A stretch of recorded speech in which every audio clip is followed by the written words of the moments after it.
Bismillahirrahmanirrahim. Alhamdulillahirrahmanirrahim. Assalatu wassalamu ala asyrafil anbiya'i wal mursalin wa ala alihi wa sahbihi. Yang kami hormati Bangda kita Farul Haji selaku ketua grup, yang kami hormati Bangda kita Bang Haji belum hadir, Bang Dedi Setiawan selaku Dewan Pembina, dan yang kami hormati panitia penyelenggara workshop, Kopdara, serta seluruh pengurus Muslim Group dan serta seluruh anggota Muslim Group yang kami cintai dan kami banggakan. Pertama kita ucapkan puji syukur kepada Allah Subhanahu wa Ta'ala yang telah memberikan kemudahan kesempatan untuk kita semua dapat hadir berkumpul di agenda kita dan salawat dan salam kita tujukan kepada Rasulullah Nabi Muhammad SAW. Belum mempersingkat waktu karena jadwalnya tidak seperti yang kita rencanakan. Jadi untuk singkat waktunya kita langsung aja kita mintakan kepada Bang Farul Haji untuk menyampaikan kata sambutan pada Bismillahirrahmanirrahim. Assalamualaikum warahmatullahi wabarakatuh. Waalaikumsalam. Alhamdulillah kita telah diberi kesempatan untuk hadir di acara silaturahmi Muslim Group. Dengan ini kami sebagai pengurus sangat berterima kasih karena rekan-rekan sudah hadir dalam acara yang sederhana ini.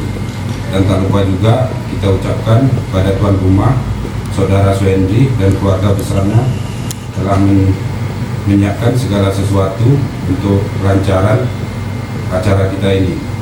Jadi untuk mempersingkat waktu dan mukadimah, acara ini nanti kita lanjutkan dengan makan siang, terus diskusi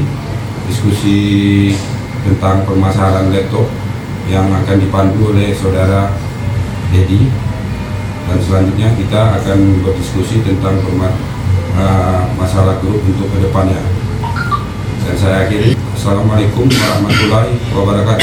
Waalaikumsalam warahmatullahi wabarakatuh. Izin ya kawan-kawan, saya melaporkan dana kas kita, pemasukan dan pengeluaran. Pemasukan masih dari kas biasa, masih iuran 25.000 satu bulan, gitu ya.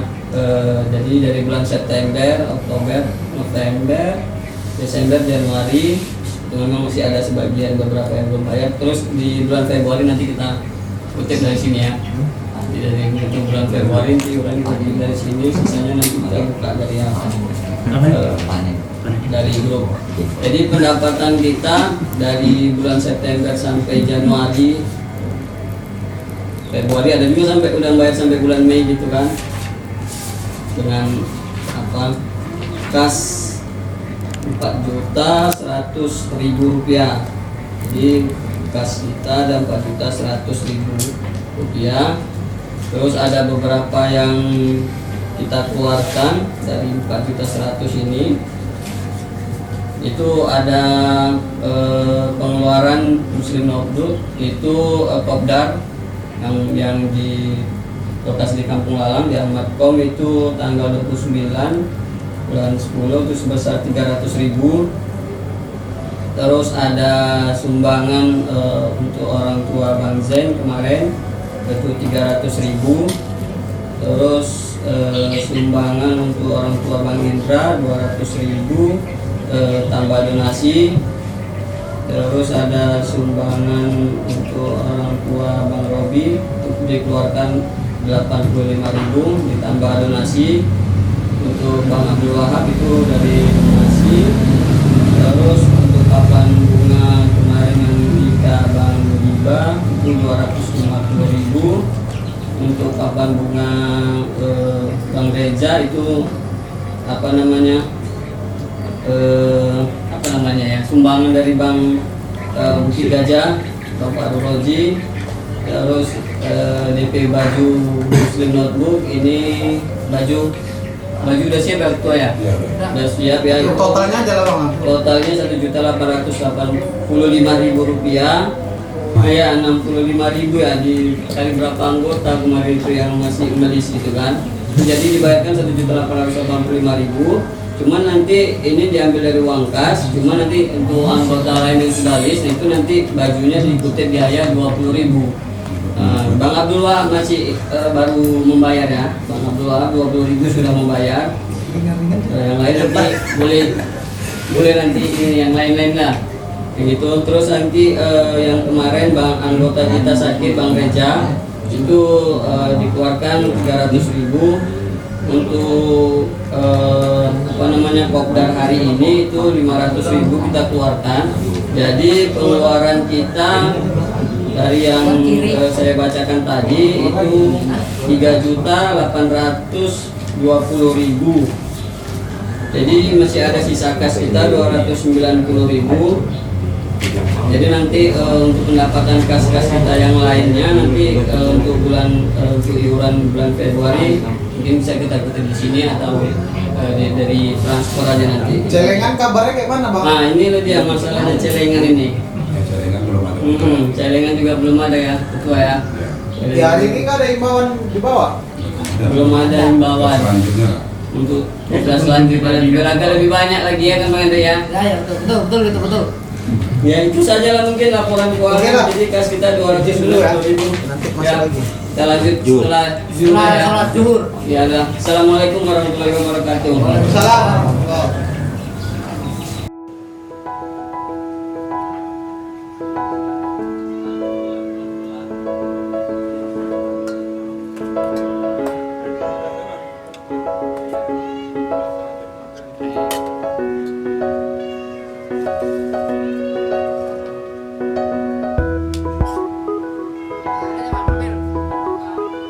Makan dulu.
Assalamualaikum warahmatullahi wabarakatuh. Ini job Pak. Sesuai dengan moto Nusantara grup kita, ya kita dan grup kita, jadi kita di sini memberikan sedikit materi yang mungkin dasar untuk teknik perbaikan elektronika atau laptop, notebook. Jadi mungkin di kawan-kawan semua di sini sudah ada yang mengenal tentang perbaikan laptop. Jadi di sini kita sama ratakan dulu dari basic, ya kan? Langsung aja dari modul yang ada dibagikan ke kawan-kawan. Di situ kita membahas tentang penggunaan multimeter. Mungkin ada sebagian yang sudah mengenal, atau ada yang nggak mengenal, yang nggak pernah sama sekali. Jadi bentuk multimeter itu ada yang digital dan analog.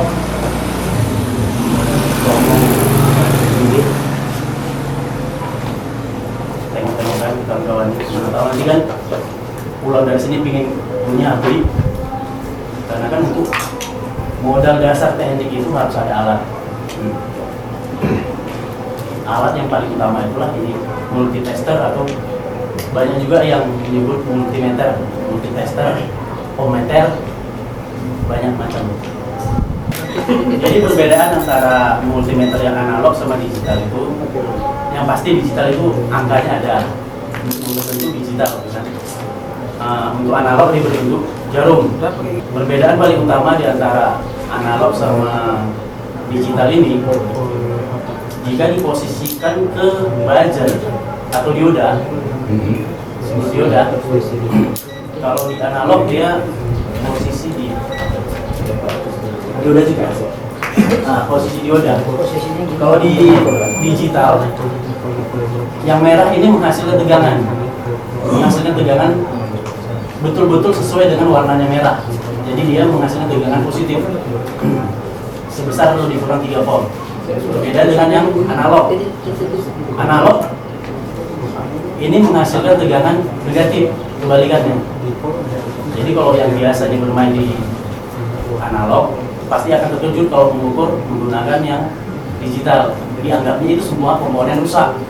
Padahal karena beda tegangan yang dikeluarkan oleh multinya sendiri. Jadi jangan salah apa nanti, karena itu pengalaman pribadi. Dulu semua transistor diukur, oh ini rusak. Ternyata memang beda penggunaan dari yang analog dan digital.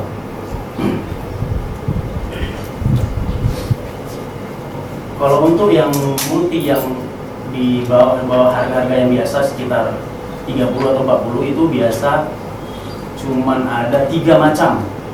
3 macam. Ada pengukuran ohmmeter, ampere, dan tegangan. Tapi untuk yang lumayan bermerek itu lebih banyak lagi pilihan-pilihan menunya di sini. Seperti ini. Ini dulu harga sekitar 500, lebih kurang. Kalau sekarang nggak tahu. Di sini ada pengukuran derajat, frekuensi ada. Kalau frekuensi nggak ada. Di sini derajat Celcius, Fahrenheit. Fahrenheit. Untuk tipe lain lagi ada, memang frekuensi, pengukuran frekuensi. Terus ada untuk pengukuran lilitan. Lilitan itu satuannya Henry. Jadi di sini ada tulis 200 mulai dari 20 Henry. 2 mil Henry sampai 20 Henry. Henry, bukan Henry. Satuan. Itu satuannya. Untuk multi ini pengukuran voltmeter AC dan DC itu digabung menjadi satu. Jadi tinggal pilihan itu ada di tombol sini. Di tombol itu pilihan untuk pengukuran AC atau DC. Di sini ada menunya. Tapi kalau untuk multi yang analog atau di bawah seri ini lagi, itu biasa dipisah antara AC dan DC.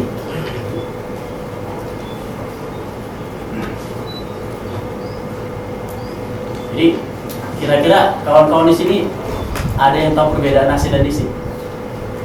Atau yang tidak tahu sama sekali? Nggak tahu sama sekali. Tidak tahu sama sekali. Kalau AC nyetrum misalnya. DC sih nyetrum juga. Tapi Kalau besar. Nah.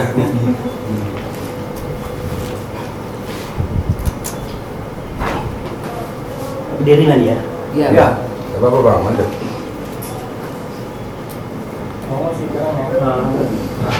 Apa gimana? AC, alternatif current, atau yang biasa kita sebut harus bolak-balik. Jadi simbolnya itu seperti ini. Itu harus listrik. Nah, ini apa? Ekivalen ya? Ekivalen. Cacing. Ini simbol untuk AC. Terus untuk DC, direct current. Direct current itu arus yang searah. Nah, ini simbolnya. AC ini biasa kita dapatkan di Colokan listrik. Ya, colokan listrik, tegangan-tegangan yang ada di listrik, jalur-jalur listrik PLN di rumah. Bayar itu per bulan. Dan DC DC ini biasa kita dapatkan dari baterai, adaptor, power supply. DC ini diturunkan atau dirubah dari AC. Kenapa kita perlu DC? Karena semua perangkat elektronika yang kita pakai di rumah menggunakan DC. Jadi kalau kita masukkan AC, sudah siap-siap lah berasap. Jadi apa yang bisa merubah arus AC ini menjadi DC? Itu ada satu komponen namanya dioda. AC ini dirubah oleh komponen yang namanya dioda menjadi DC. Dirubah menjadi searah. Kenapa dirubah?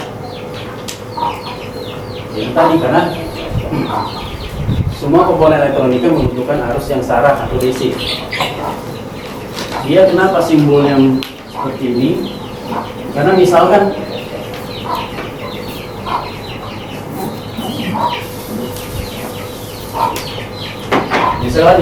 ini kabel PLN. Nah, yang kita tahu dalam kabel PLN ini itu ada dua kabel ya. Sebenarnya ada tiga, tapi satu itu grounding jarang dipakai di Indonesia, makanya sering kebakaran. Jadi dalam dua kabel ini itu mengalir, ada positif negatif itu bercampur.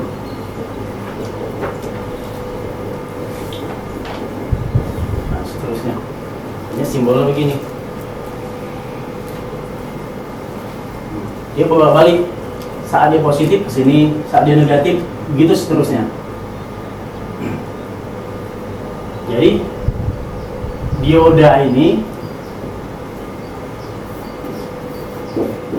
punya sifat, cuman bisa mengalirkan ke satu arah sesuai dengan arah panah. Nah, tidak bisa sebaliknya. Jadi kalau dioda ini kita pasang ke dalam arus AC, tapi sebelumnya ini kan tegangan yang dari PLN itu 220 volt. 220 volt bisa juga kita turunkan, tapi terlalu tinggi, terlalu berbahaya untuk digunakan ke dalam rangkaian elektronika. Jadi dibutuhkan satu komponen, biasa digunakan trafo. Trafo itu untuk menurunkan tegangan 220 volt AC menjadi tergantung keperluan kita. Misalnya kita butuh 12 volt. 12 volt DC ya, DC.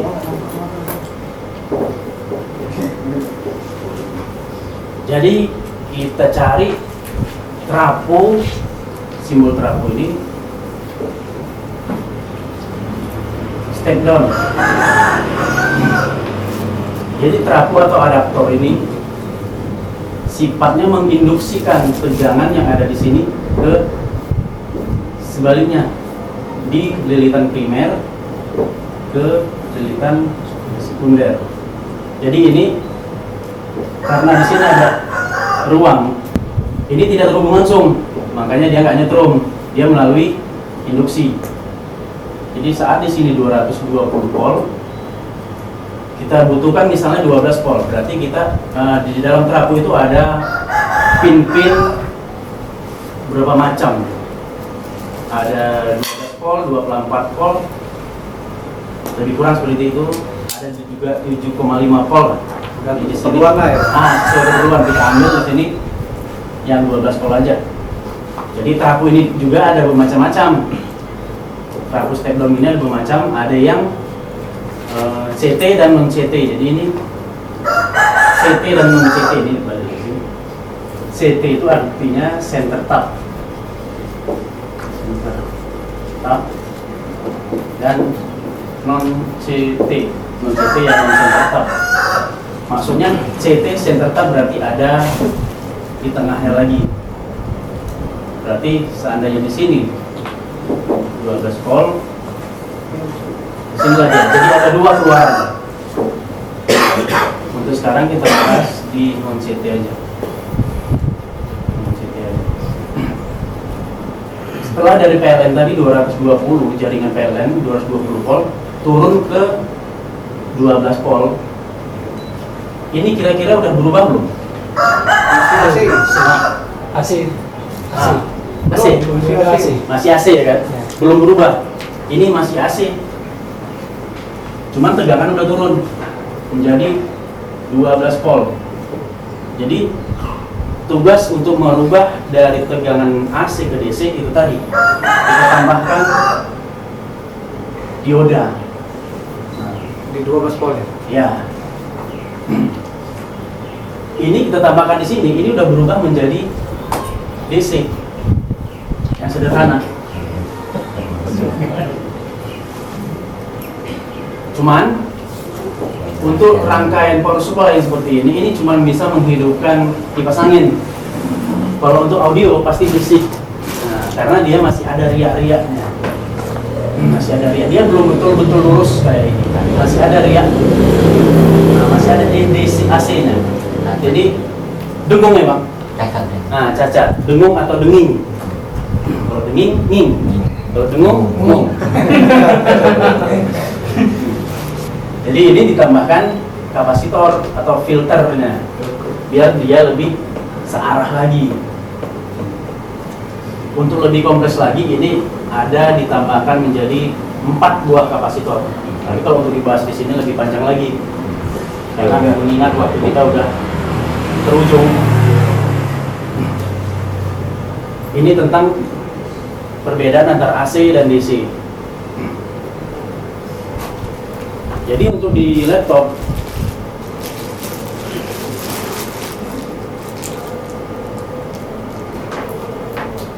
yang berfungsi sebagai penurun tegangan itu adaptornya ini. Ini adalah adaptor atau power supply di laptop yang sebesar lebih kurang 4 ampere. Iya, ada apa matanya? 4 ampere. Jadi power supply itu ada 2 macam. Hapus.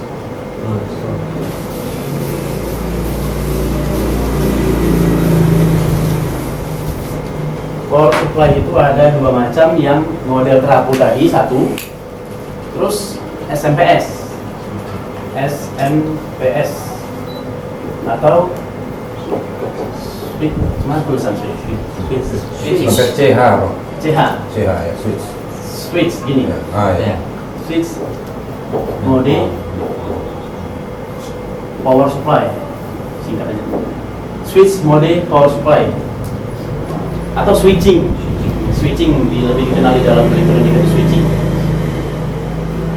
Sebelum ditemukannya sistem switching, dulunya digunakan sistem trafo yang berat.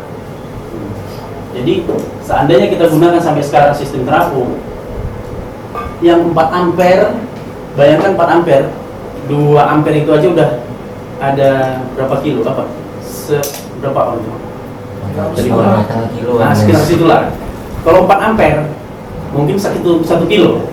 Nah, kan nggak mungkin kalau kita bawa-bawa power supply yang 4 kilo di dalam tas. Jadi oleh engineering itu ditemukan sistem power supply yang switching ini.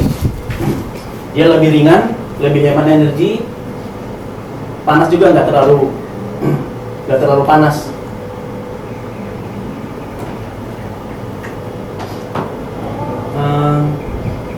Selanjutnya untuk sistem ke motherboard laptop.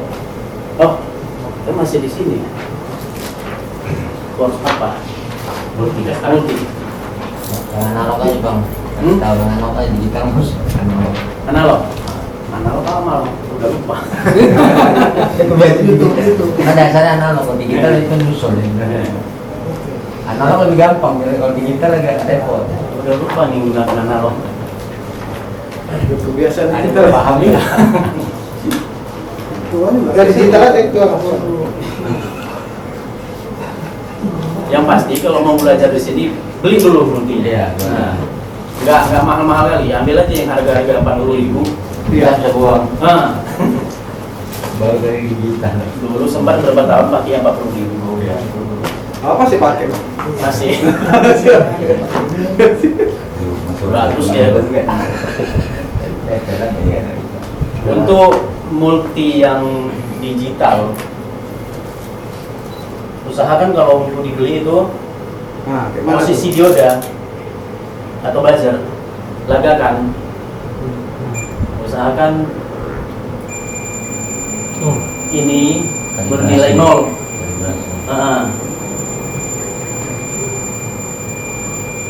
Ini kadang-kadang dia mau, kadang-kadang Baterainya. kami. Nah, kelarnya nih balik lagi bang. Nah, Putar sedikit balik. ya ini karena udah ada korosi-korosi. Usia. Nah, 4, ini 0,4. Jadi enggak, waktu pengukuran nanti enggak banyak perbedaan apa nilai tegangannya, enggak salah-salah diagnosa kita. Ada kebiasaan. Kalau di sini kali 100 tinggal kurangkan aja.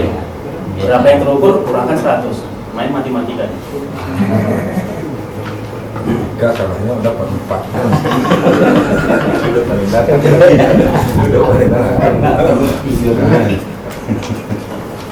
Untuk posisi Tuh, skala buzzer atau dioda testernya. Mana?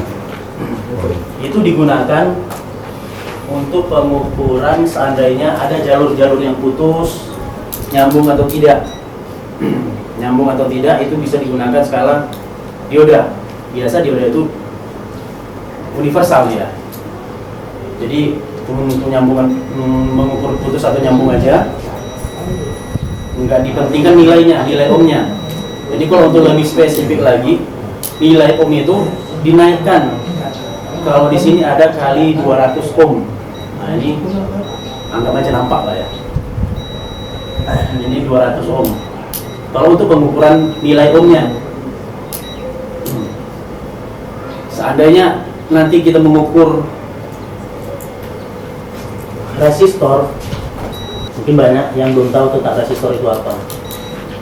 Kedepannya kita bakalan membuat workshop yang kita akan pelajari dari komponen-komponen, mulai dari dasar, Elektronika dasar lah ya bang. elektronika dasar. Untuk printer juga memang. Iya. Nah, printer juga untuk Bang Hendri. Ya. Nah, Tahu. iya. Mudah-mudahan kedepannya kita bisa sama rata ilmunya. Insya Allah, amin. Nah, Nih. lihat dulu dari modul untuk ini kita ikuti di sini dulu. Ya, nah, ini masuk motor lagi. Ini pada besar.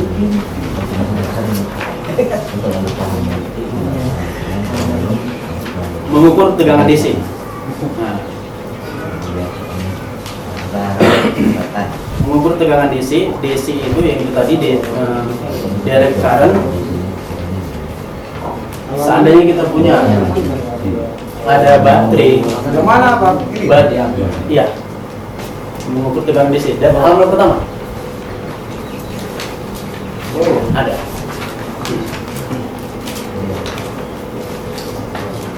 oh iya. Halaman kedua. Kedua juga beda, ada sorry mobil. Ada itu kan begitu.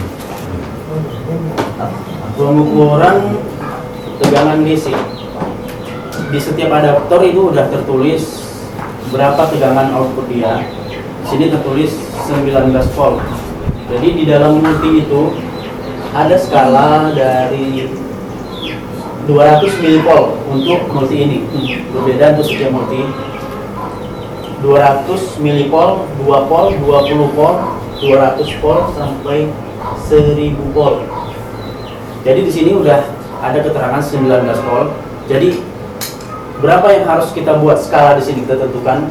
Berarti skala di sini harus lebih tinggi dari tegangan keluaran yang dikeluarkan satu adaptor atau yang mau kita ukur.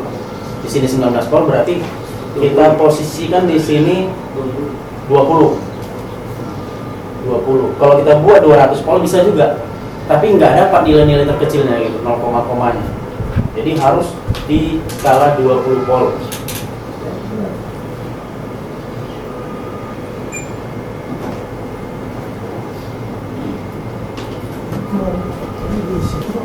Di situ tertulis 19,5. Kalau ada buas 200.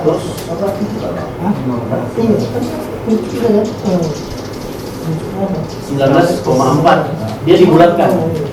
Jadi untuk lebih nampak lagi, itu tadi harus sesuai ke 20 volt. Usahakan ini harus pas sesuai. Nanti untuk multi-multi yang tidak punya protek, kita buat di bawahnya nilainya, bisa jadi multinya rusak. Jadi harus disesuaikan. Harus tahu dulu berapa keluaran dari adaptor, disesuaikan skalanya di sini. Karena ini multinya mahalan. Oke. Jadi tidak apa-apa, ada proteknya. Jadi sini tuh ya Bang ya? Ini DC. Polaritasnya Bang. Polaritas isinya. Negatif positifnya mana itu? Oh ya, untuk adaptor biasanya di luar ini negatif. Nah, negatif. Yang di dalam itu positif. Kan?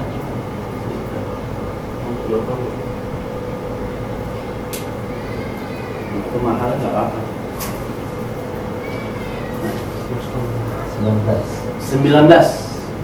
Seandainya kita buat terbalik,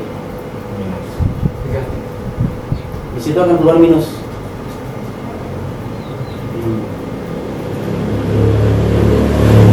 Minus 19,5.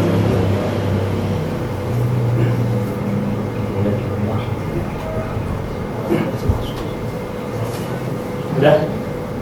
Kalau di analog nggak bisa ya Bang? Dapat juga, tapi kita meraba. Balik ini gimana? Balik mana jalan? Meraba, nggak dapat pasti nilainya. Ya, misalnya kita perkirakan ini 19 volt hidup. Kalau untuk pengukuran sama. Yang beda tadi saat digunakan kali 1 atau dioda, dia mengeluarkan tegangan. Kalau untuk pengukuran sama. Mati itu Bang. Iya.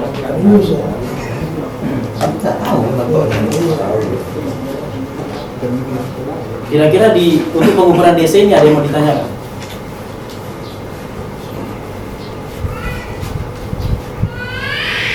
Nggak ada?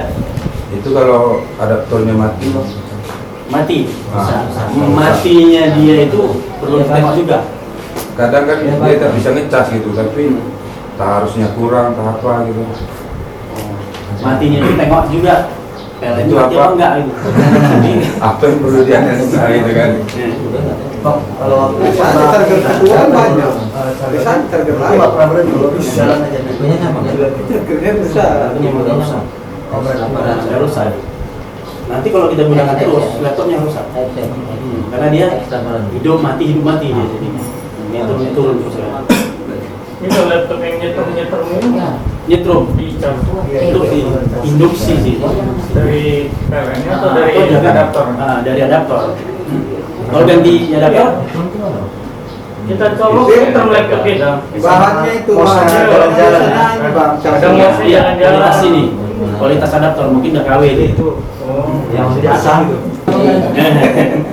Nah, jadi itu pengaruh juga bang. Pengaruhnya juga kadang touchpad jadi bergetar. Kalau dia KW, ini KW. Dicolokkan adaptor, getar dia, lari-lari kemana-mana. Itu bisa juga sih. Bisa juga biar dia nggak getar. Bagaimana tuh? Dipegang ininya, groundnya. Tapi harus tahan megang. Jangan Jadi solusi membuat drone-nya kayak mana? Nggak ada. Bagusnya ganti aja yang ori. Ada lagi yang untuk DC ini sebelum kita lanjut ke AC.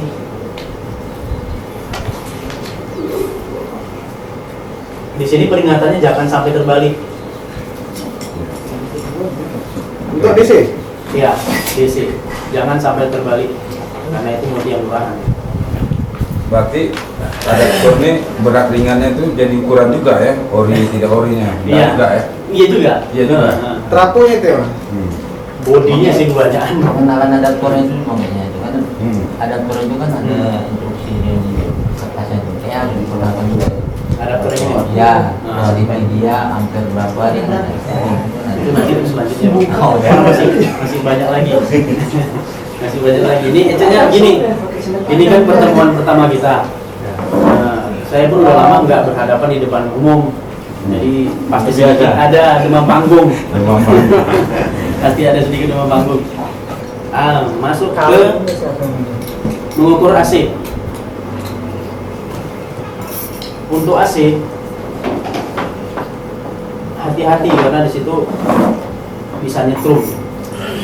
Jadi untuk di multi ini tinggal pilih tekan DC dan AC. Sekalian tetap sama kayak yang tadi. Karena kita tahu listrik PLN ini mengeluarkan tegangan 220 volt. Jadi jangan main-main. Tetap lebih tinggi kita buat. Bawa masuk kamera nih. Ya, lanjut. Ulang.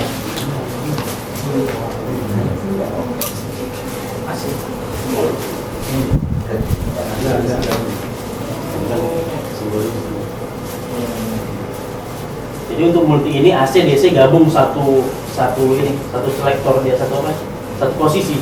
Tinggal memilih tekan tombol DC atau AC. Untuk multi yang lain bisa mungkin bisa. Dia mahal itu ya, Pak. Nggak ada berasa. Multi 2.000 nggak ada yang aksi di sini. Nggak ada. Nah, dia dipisah. Bisa dipisah. Untuk ini aja yang dipisah. Berapa itu Bang ya? Jual nggak tuh? Udah nggak jual lagi. Limited edition. Jadi di sini kita buat skala 750 karena kita tahu 220 volt. Kita coba paskan dulu Bang. Ini AC.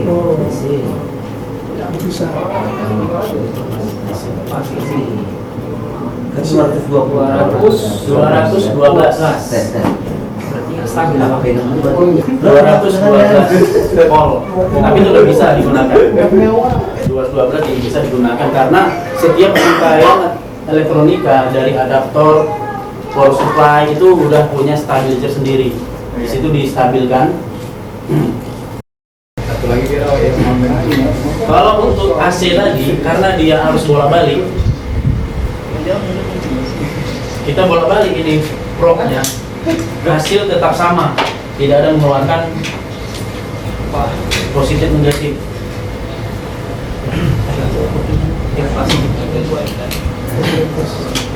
Salah isi ada 200. Nah di Bali itu tetap sama. 200 juga. Orang motor di motor juga. Bali tetap sama dengan merah.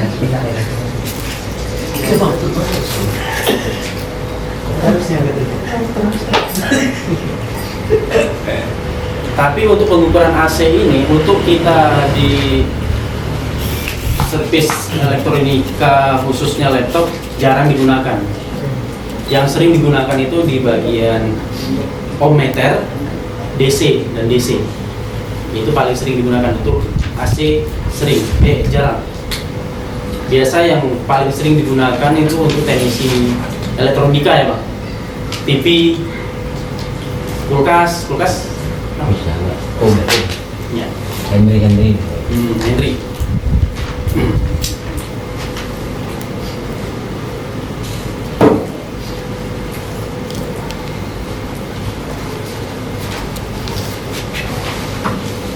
Selanjutnya untuk pengukuran arus. Untuk pengukuran arus ini juga jarang digunakan. Biasanya kita berpatokan ke power supply. Berapa penggunaannya? Baik di teknisi handphone atau teknisi laptop itu menggunakan. Untuk pengukuran arus ampere,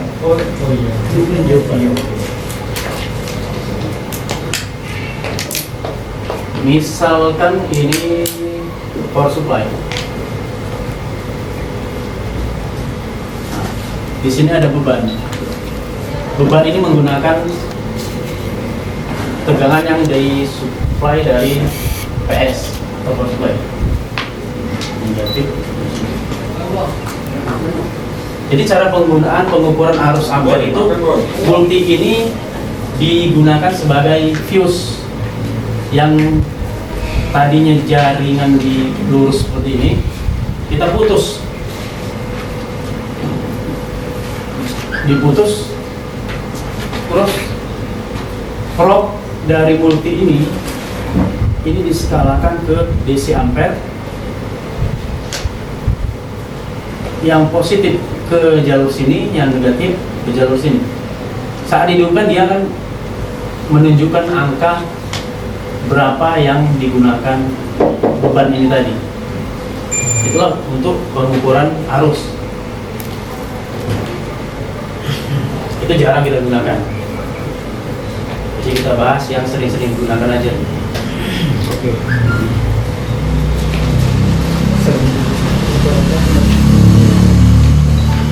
Nah, selanjutnya untuk pengukuran nilai ohm. Bukan atau Bukan Om Ketua. ya, bukan. Ohm itu gini, apa simbolnya itu? Batal. Omega. Ya. Ohm. Ohm. Omega atau tahanan. Pengukuran tahanan. Icomio Tahu? Resistansi. atau Icomioku. Ya.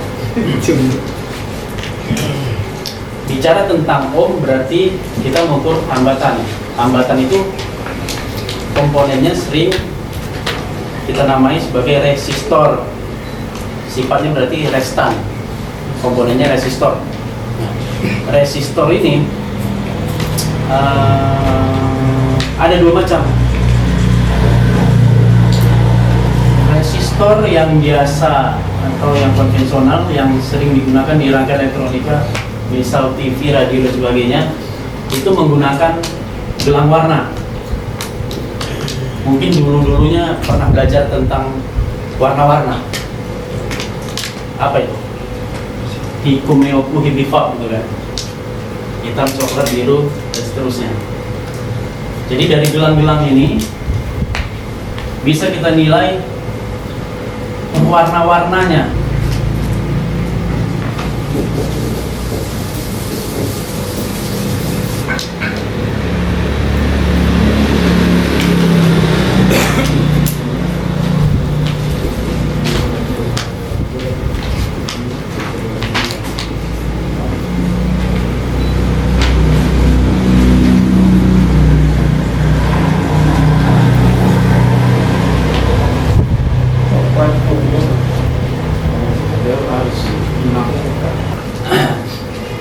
Ini warna-warna gelang-gelang yang ada di resistor.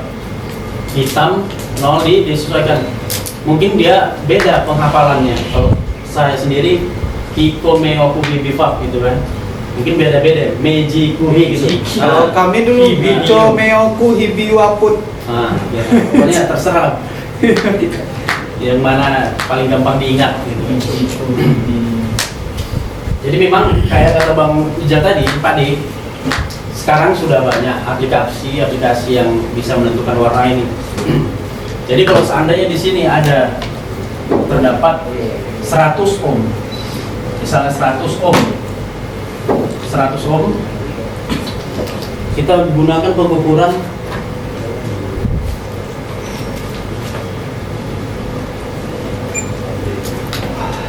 kalau kali 1 aja sudah dapat. Ya, buzzer atau dioda. Kita gunakan buzzer atau dioda untuk pengukuran resistor ini. Biasa itu udah dapat. Cuman kalau seandainya nilai resistor ini lebih tinggi dari sini, bisa diacak. Nggak akurat. Jadi untuk lebih akurat lagi kita naikkan ke posisi 200 ohm. 200 ohm dia mendekati, ada nilai toleransi dari resistor ini. Dia nggak pas. Seandainya di sini ada 100 ohm, kita buat pengukuran sini 200 ohm. Di sini mungkin tertera sekitar 99 atau 98. Itu masih dalam toleransinya, bisa juga lebih. Tapi kalau udah lebih atau kurang dari nilai toleransinya, berarti ini sudah rusak, melar. malah istilah di resistor. Toleransi nilai belakang. Hah? Toleransi nilai belakang. Iya, nilai paling belakang. Ada warnanya juga. Gold kan? Nah, emas, perak. Ada juga warna-warna yang sekarang banyak itu warna sesuai sama ininya juga. Jadinya 5 gelang dia. Nah, 5 gelang. Tapi kalau untuk di dalam laptop, ini nggak akan kita jumpai. Ini sebagai pengenalan. Nggak akan kita jumpai yang begini di dalam laptop. Jadi di dalam laptop itu Nggak ada angkanya. dia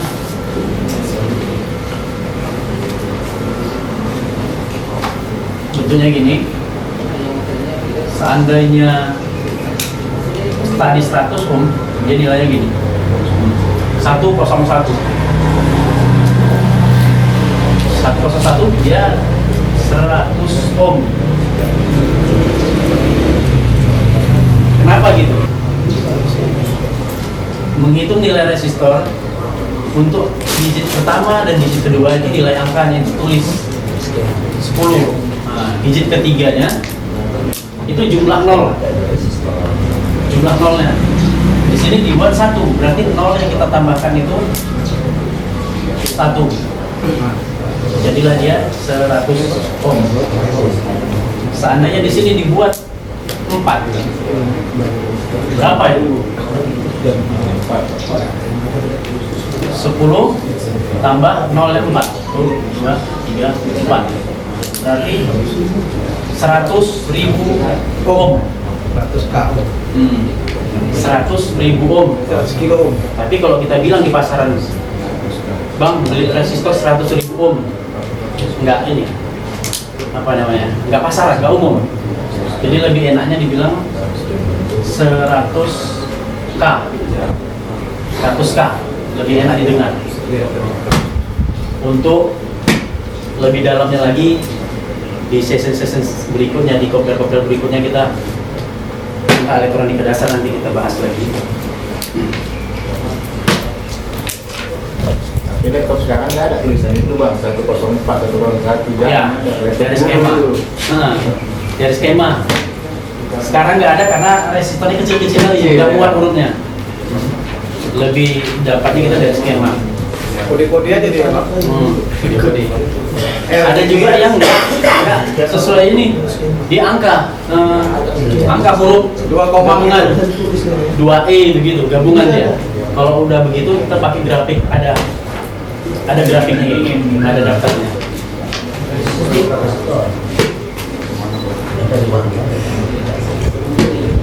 Lanjut. Kita lompat aja ya.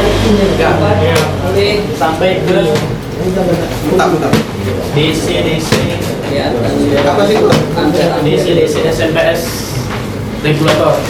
Jadi di dalam laptop itu di sini ada grafik daftar dari 220 volt AC diturunkan tegangan sama adaptor ini. Adaptor ini menurunkan tegangan menjadi 19 volt. Jadi 19 volt masuk ke soket adaptor ini. Ya ini sedang nih. Nah ini masuk ke soket adaptor ini. Selanjutnya di dalam ada blok tegangan yang menurunkan tegangan menjadi membagi dua. Dia tegangan ada 3 volt dan 5 volt. Nah,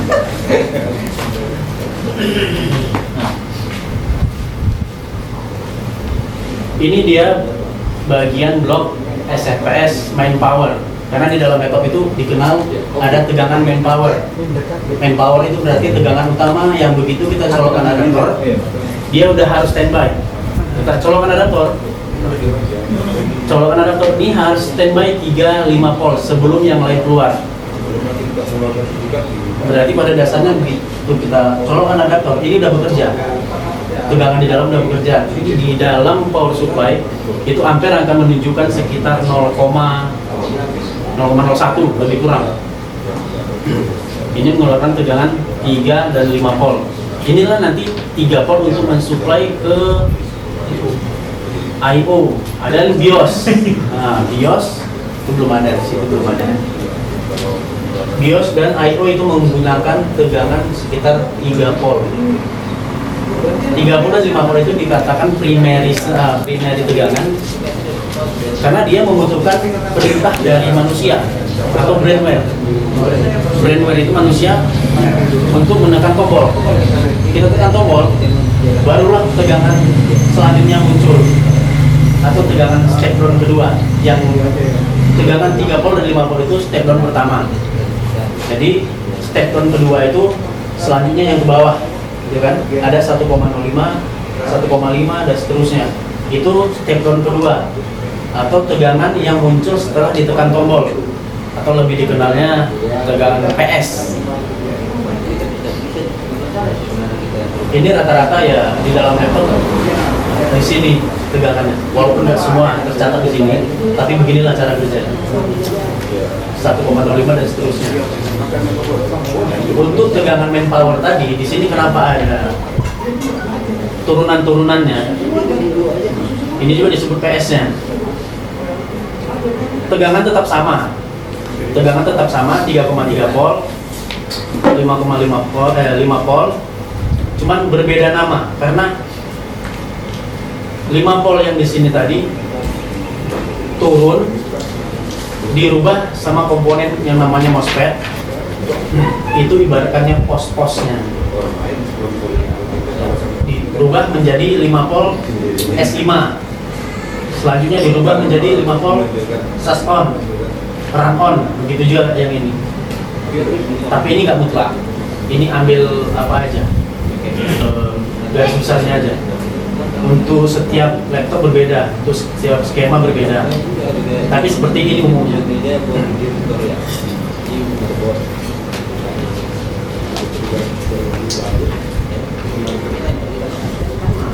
Dari tegangan ini ada yang mau ditanyakan? Diagram tegangan.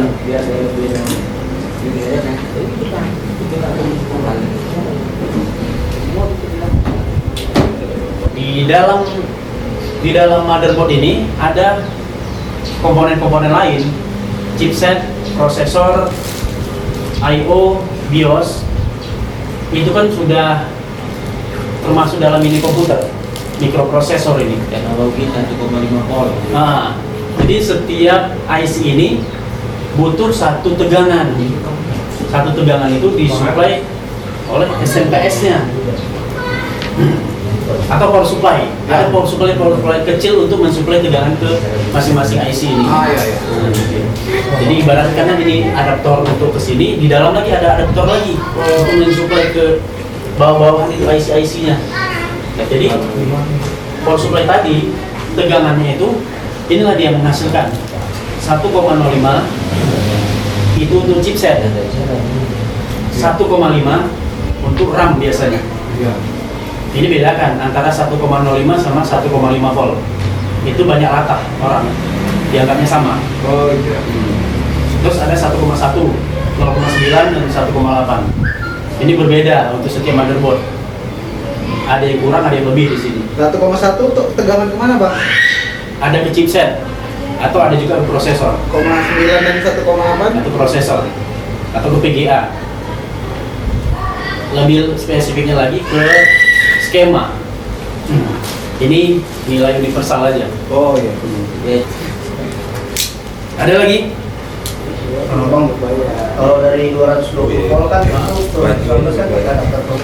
Kalau dari 19 ke yang kecil-kecil itu biasa komponen telurnya. Itu di dalam motherboard ya. Di dalam motherboard. Tadi 19 volt kan ada adaptor. Nah, 19 volt ada adaptor masuk ke sini. Mana? Nah, masuk ke sini misal.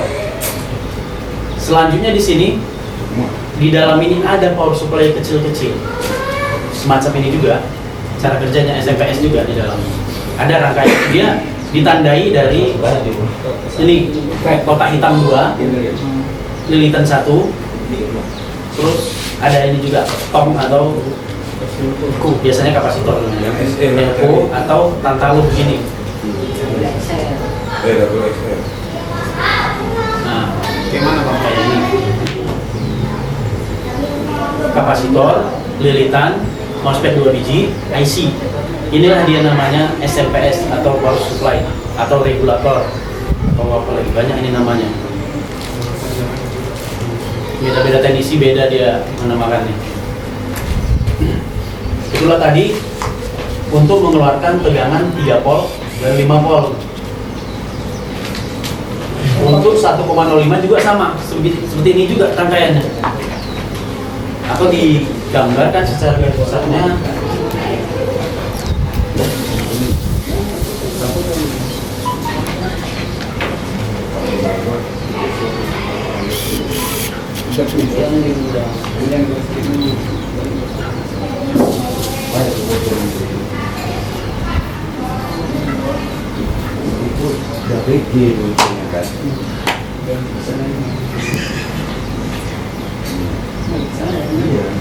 Internalnya ada BG. Jadi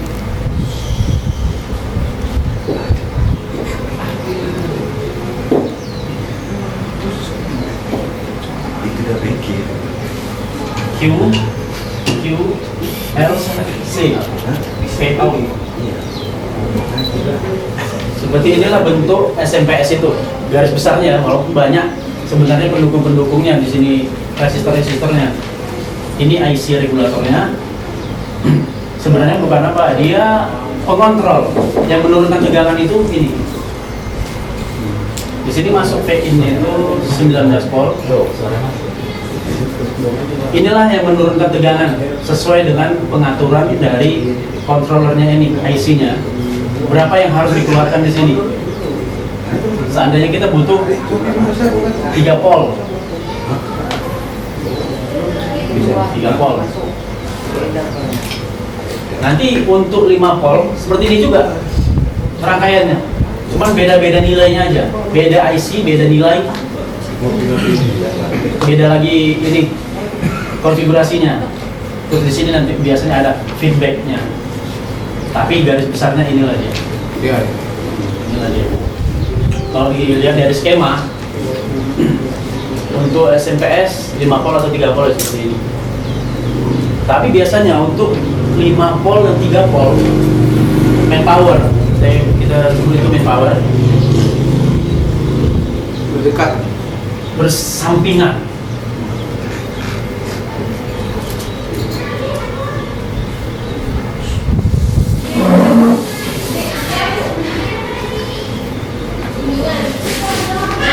Ini 19 volt. Ini 5 volt. Seperti ini. Left, right, pas ya. Left kiri, right. Inilah bentuk SMPS untuk 5 volt dan 3 volt yang digambar. Itu MOSFET itu ground. Kenapa dia itu ground? Jadi begitu MOSFET itu buka, otomatis dia menghubungkan tegangan dari PIN itu lah ya. Jadi kenapa dia nggak short pokoknya antara dua itu? Ini MOSFET biasanya dikenal MOSFET atas, MOSFET bawah. MOSFET atas, MOSFET bawah itu bekerja seperti piston. Ya, begitu dia. Saya tahu. Masalahnya yang dari jalur PIN. Begitu gate-nya keluar 3 volt, otomatis drain-nya keluar 3 volt. Tetapi kenapa di MOSFET ke ground ini itu fungsinya apa? Ini Ya, yang ke ground. MOSFET di drone ini pernah dengar rangkaian divider? Iya. Nah, pernah dengar itu kan, divider. Dengar. Seperti itu cara kerjanya. Jadi ini 19 volt, divider itu kan ini resistor. Dia ke ground juga. Ini ke drone. Fade in.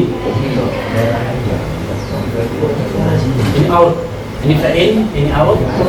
Seandainya masuk 19 volt, nilai resistornya ini sama, misalkan 100 K, ini 100 K. Kalau seandainya nilai ini sama, dia berarti membagi tegangan 19 volt bagi 2, berarti berapa? 9 ya? Jadi kurang lah itu, 8 volt. Seperti inilah cara kerjanya. Tapi di sini bermain frekuensi PWM. pulse width modulation itu diatur ke IC ini. Ya, Jadi sekitar di sini ada sekitar lebih kurang 300 Hz kecepatan hidup matinya. Karena di sini switching itu kan artinya menghidupkan matikan. Ya, kalau di Q1 dia kan hidup terus, ya kan, power terus tegangan 3 volt lagi untuk gate-nya. Tapi kalau di Q2 dia berarti megahertz ya, Ya. frekuensi dia ya. Frekuensi, di sini ada bermain frekuensi. Ini yang mengatur. Ya, Jadi kalau seandainya tiba-tiba dapat bersamaan, itulah yang mau short. Bersamaan dia hidup mati. Jadi kerusakan kemungkinan ada di sini. Karena dia dua-dua hidup, dua-dua mati. Jadi kalau seandainya dua-dua hidup, berarti kan 19 volt sini kan. Ini juga short. Jadi 19 volt ini membakar ini semua. Saat ini masuk 19 volt sini. otomatis sudah turun lah itu dari IC, sudah naik 19 lagi. Ini kalau seandainya ceritanya tadi ini short ya. Oh, kalau itu short. Seandainya dua-dua bekerja hidup. Ini 19 volt ke sini. 19 volt ini akan memakan ini yang pastinya ini kapasitornya biasanya berapa volt? Kalau 1.3 itu 6,3 lah. Nah, ya. Sekitar 330 volt, 6,3 volt. Kemampuan dia menampung 6,3 volt. Ya, itu masih jebol. Masuk 19 volt. Resap dia. Berarti di Q2 itu gate-nya kita ukur nggak bakalan keluar voltase lah ya? Ada juga keluar, tapi lebih akuratnya pakai oscilloscope. Kita pakai multi nggak bisa. Pakai multi nggak dapat ya? Nggak dapat. Karena kan bingung di situ kok. Nah. Ini kok nggak fungsi gitu. Ya. Cuman kan dia diperlukan. Nah, karena dia frekuensi di sini. Kalau udah katanya bicara frekuensi, kita nggak bisa apa-apa. Pakai multi ini nggak terukur. Diagram blok untuk sampai saat ini ada 3 macam diagram blok yang beredar. Di sini kita ada contoh. Ini ada 3 macam. Dari yang pertama model yang ini. Sebenarnya ada 3. Ini satu nggak terbawa. Itu 2 sama. Jadi diagram blok. Yang ada aja, Pak. Nah, yang seperti yang kita tahu, laptop itu perangkat yang smart. Di dalam motherboard ini tertanam bermacam-macam IC atau chipset. Awalnya itu kan dari dioda. Jadi kumpulan banyak dioda namanya IC. Kumpulan banyak IC namanya chipset. Nah. Jadi untuk motherboard ini namanya kita namakan dia motherboard yang double side. Kalau di dalam motherboard PC itu single side karena dia sebelah kan. Kalau ini kan timbal balik. Dari sekian ketebalan motherboard ini lebih kurang ada 7 layar, 7 lapisan. Jadi kalau seandainya di sini nampak kosong, jangan coba-coba untuk melubangi. Karena di dalam itu udah dapat lagi jalur lain. Kadang-kadang kan untuk masukkan kabel ini nggak ada komponen, lubangi aja di bor. Itu udah masuk ke layar kedua, ketiga dan seterusnya. Bisa jadi putus lah jalur. Putus lah. Jadi untuk motherboard laptop ini dia menggunakan teknologi SMT. Gimana dia? Karena nggak ada hubungannya. Ya, ada asuransi di sini.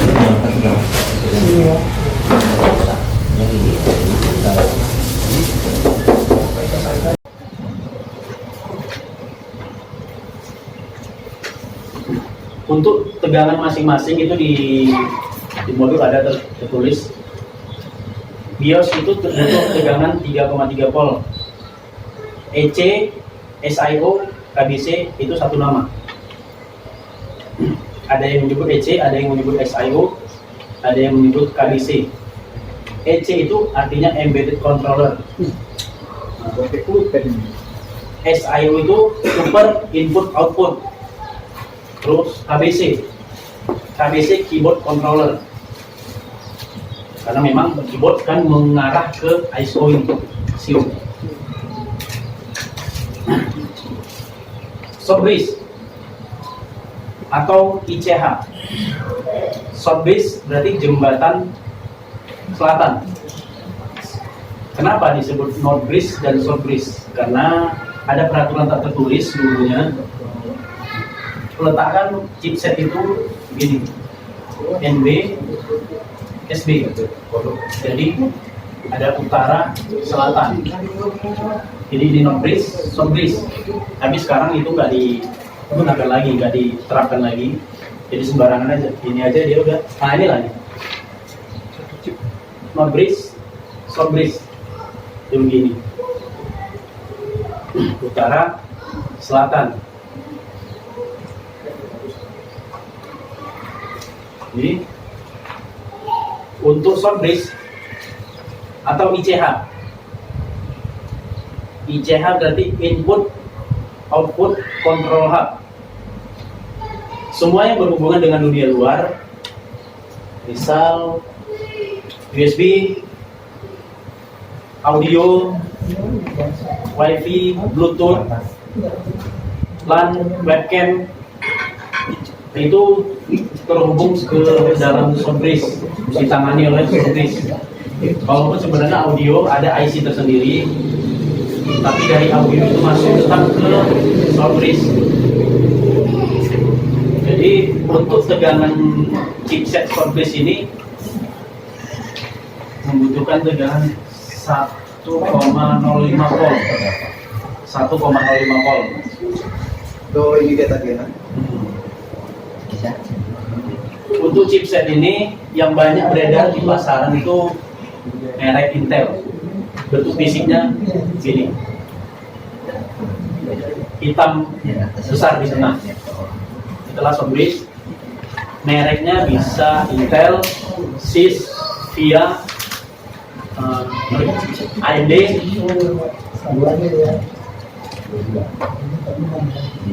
Itulah. Kalau ada yang lain tambahkan sendiri. Lanjut. Jadi seandainya kita jumpai yang dicolokkan USB, laptop itu hang, blue screen, itu bermasalah di Shortbridge karena USB itu langsung terhubung ke chipset. Dari USB ini langsung terhubung ke chipset. Ada di situ si IC bypassnya, perantaranya. Tapi tetap dia sebagai protect, malah protectnya jadi sering merusak. Ini langsung ke sini. Atau ada kita colokan mouse tapi nggak berfungsi. Ya, biasanya di sini. Solusinya ya panasi dulu. Kalau dipanasi mati-mati, resiko taruh sendiri. Berarti kalau salah-salah nyolder port, berarti kalau salah-salah nyolder port USB ganti itu bisa Kena chipset. jadi bermasalah dia. Nah, karena kan ini hitam ini kan mau pecah. Hitam jadi pecah, kalian kita paksa. Itu kuning-kuningnya di dalam itu jadi gabung. Itu rusak chipset bisa ya. Rusak chipset. Paling fatalnya ke chipset dia. Tapi ada sebagian kasus yang bisa diselamatkan, dipotong aja, aman dia, nggak sempat di sini. Yang rusaknya di IC kecilnya nih, ada IC kecil. Pernah bang ganti port USB kan, pandai-pandai, itu rupanya dia hidup kadang-kadang nggak nampil. Semenjak ganti itu masalahnya. Ganti ini. Ya semenjak ganti port USB bermasalah gitu. Hidup Gantinya nggak pakai apa? nampil. Hah? Gantinya pakai hot air atau solder? Gantinya pakai R. Hot air. Chipsetnya dekat nggak? Karena gini, orang salah eksekusi. Pernah ada kasus, ini kan lilitan. Aku ada mati bang, laptop mati total. Panas si lilitannya, jadi hidup. Begitu. Dia berpikir ke sini. Padahal kan ini chipset, ini udah kena panas. Oh. Jadi sebenarnya kasus bukan di lilitan, tapi di chipset. Dia kotaknya udah terkotakkan ke sini dia. Nanti dia uang dan diamin lama kan. Ya udah hijau. Tapi kalau udah dipakai tiba-tiba nggak tampil. Berarti memang betul lo bilang ya. Bisa Chipset jadi dia ada ya. chipset. Dia kena panas. Iya, kena panas dia. Kalau mau lebih lanjut. Iya. Buat sekali-kali. Pakai. Tapi aku nggak pernah berani itu chipset. Ya, masuk ke non bridge. Non bridge ini kerjanya sedikit, yang ditangani sedikit, tapi berat menghasilkan panas. Karena RAM itu langsung ke non bridge. Layar ada di sini, grafik itu ada di non bridge. Jadi untuk RAM ini ada DDR1, DDR2, DDR3, DDR3L. Jadi tegangannya itu mulai dari 2,5 sampai 1,35 sesuai desain sampai sekarang ini. Sekarang ini masuk ke DDR3L 1,35 volt. Tapi kalau untuk tipe ini dia biasanya DDR3 ke bawah DDR2. Jadi dia membutuhkan tegangan ke 1,5 volt. Ini 1,5 volt. Non bridge ini chipset ini tegangannya sama supply-nya dari ini 1,05 volt. 1,05 volt. Kenapa dia disebut MCH? Karena dia menangani memori. Kenapa dia disebut GMCH? Karena dia ada grafik GFX di dalam itu, dalam non-bridge-nya. Makanya dia bentuknya hampir sama kayak prosesor. Ada kaca di tengah. Terus dikasih pendingin karena dia cukup berat, panas. Jadi biasa dikasih pendingin digabung sama prosesor. Nah, ini dia. Panasnya disalurkan.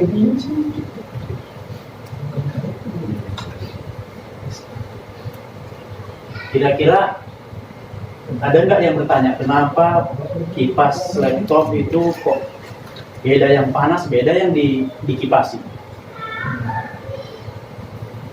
Panasnya di sini. Kenapa di sini dikipas? Panasnya di sini. Tapi kok di sini dikipasi? Nggak kayak CPU. Di situ prosesor, di situ yang didinginkan. Ya. Ah iya Bang, kenapa tuh? Karena kan sifatnya panas ini kan mengalir ke tempat yang dingin. Jadi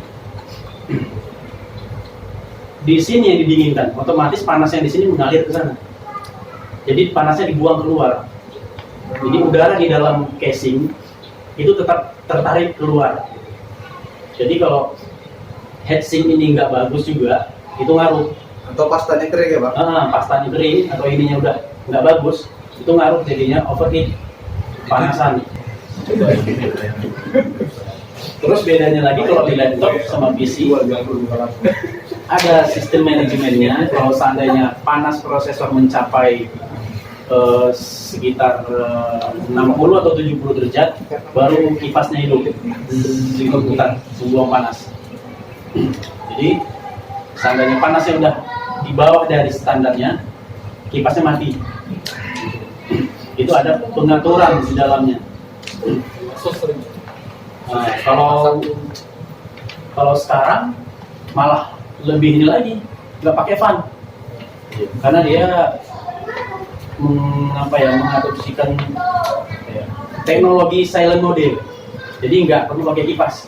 Ya contoh Lenovo G40 itu kan ada juga yang pakai Asus sering, Asus. Kita bingung. Ini ada pendingin, ada tempat untuk kipas, tapi kok nggak dipasang lagi. Memang untuk chipsetnya model sekarang yang single chip itu panasnya nggak lebih. Kita buka pun heatsinknya, kondisi hidup Windows, kita pegang masih tahan tangan. Tapi kalau model kayak gini, jangan coba-coba melepuh di jari. Kalau lagi panas-panas kita pegang ini, udah itu kalau seandainya nggak pakai pendingin, dia ada protek melebihi dari sekitar 80 derajat, dia mati atau restart. Lebih seringnya mati. Itulah yang masuk ke overheat, ada proteknya di bagian temp sensornya, temperatur. Oke. Not bridge ya. Not bridge tegangannya sama dengan 1,05 volt. Ini upload di YouTube ya. Jadi PGA ini ada di dalam sini. Jadi sinyal-sinyal itu langsung menuju ke Iya, kipas ya. LCD. Kipas ya Bang. Biasanya begini menggunakan LCD yang inverter, tapi ada juga yang sudah LED, teknologi LED. Ini masih menggunakan inverter dan LED. Tegangan yang masuk ke dalam LCD itu ada 19 volt dan 3,3. 19 volt biasanya untuk menaikkan, menghidupkan rangkaian lampu yang ada di dalam LCD atau backlight.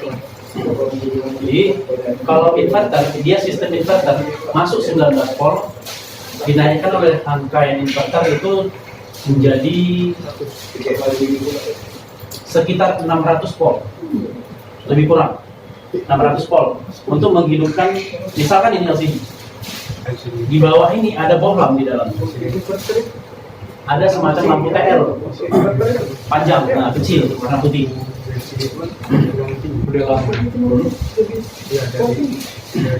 Pantaslah inverter apa? Model lama itu Lama kalau dipegang betul itu. Berarti tegangan tinggi ya. Tinggi itu, udah kayak ini. Kalau di TV itu playback. Oh iya, playback sekali. Nah, playback lagi. Langsung cak. Melayang terus kembali. Itu artinya kan playback. Melayang kembali ke sana. 500-nya Bang? Hah? DC juga ya. Ini DC. biasa kecil. Kalau LED ini kalau LCD. Kalau LED dia dari 19 volt, ada juga inverternya, tapi dia di dalam LCD-nya. Di dalam ini misalnya LCD. Di sini kan ada motherboard. Nah, lebih enaknya dia namanya Icon. Di dalam ini ada inverter juga. Dia menaikkan tegangan dari 19 volt lebih kurang ke 30 volt. 30 volt. Karena yang dihidupkan kan LED. LED itu kan cuma butuh daya yang kecil.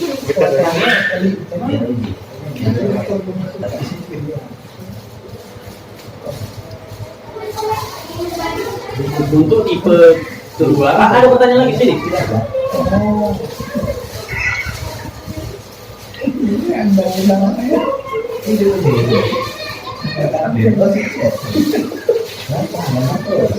Lewat. Lanjut ke blok yang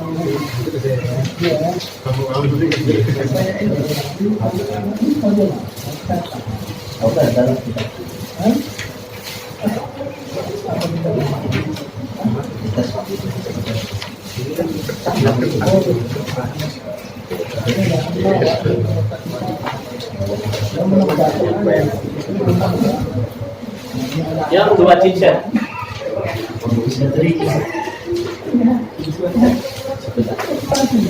Bisa dihapus ya? Bisa.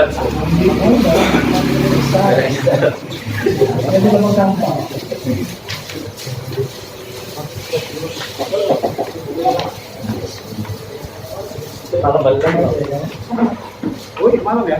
mau? Ya bisa juga. Tengoklah dulu kondisinya. Iya. Bang, waktunya Bang. Semua ya?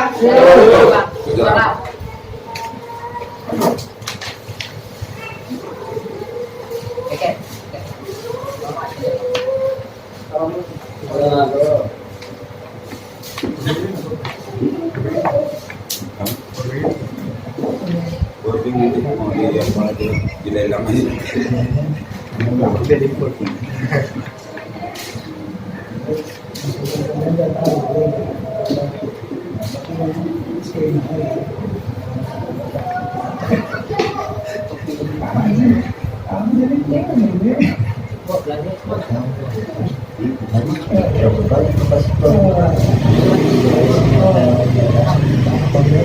Ini untuk yang motherboard tipe 2 chipset.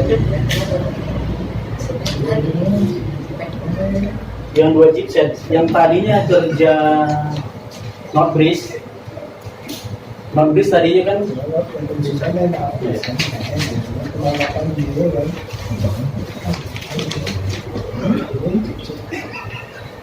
not bridge tadinya menangani PGA dan RAM, ya kan? Nah, untuk di dua chipset ini, tugas dari Nordbridge itu dihilangkan. Nordbridge-nya sendiri dihilangkan. Dinaikkan tugasnya ke CPU. RAM dan VGA ter-embedded ke dalam CPU dia, tertanam. Tetap yang lain sama cara kerjanya. Tapi fungsi dari Nordbridge tadi sudah digabung ke dalam CPU. Jadi untuk tipe ini sama, RAM-nya biasa ada menggunakan 1,5 atau DDR3 atau DDR3L. Tegangan dari CPU ini tetap sama 0,9 sampai 1,5 volt dari CPU. Ini yang tadinya namanya ada Nordbridge, Shortbridge, ini berubah nama Shortbridge-nya menjadi SB atau PCH. Platform Control Hub. Fungsinya tetap sama, dia menangani segala yang terhubung ke dunia luar, USB, hard disk, CD-ROM, audio, dan sebagainya. Cuman untuk tipe ini, BIOS-nya biasanya udah dibagi dua. BIOS-nya itu ada di I/O, ada juga di ada juga yang cukup pakai satu aja. Ada juga yang dipakai dua-dua. Ini biasa sudah pakai LCD, LED. Untuk tipe ini udah pakai LED.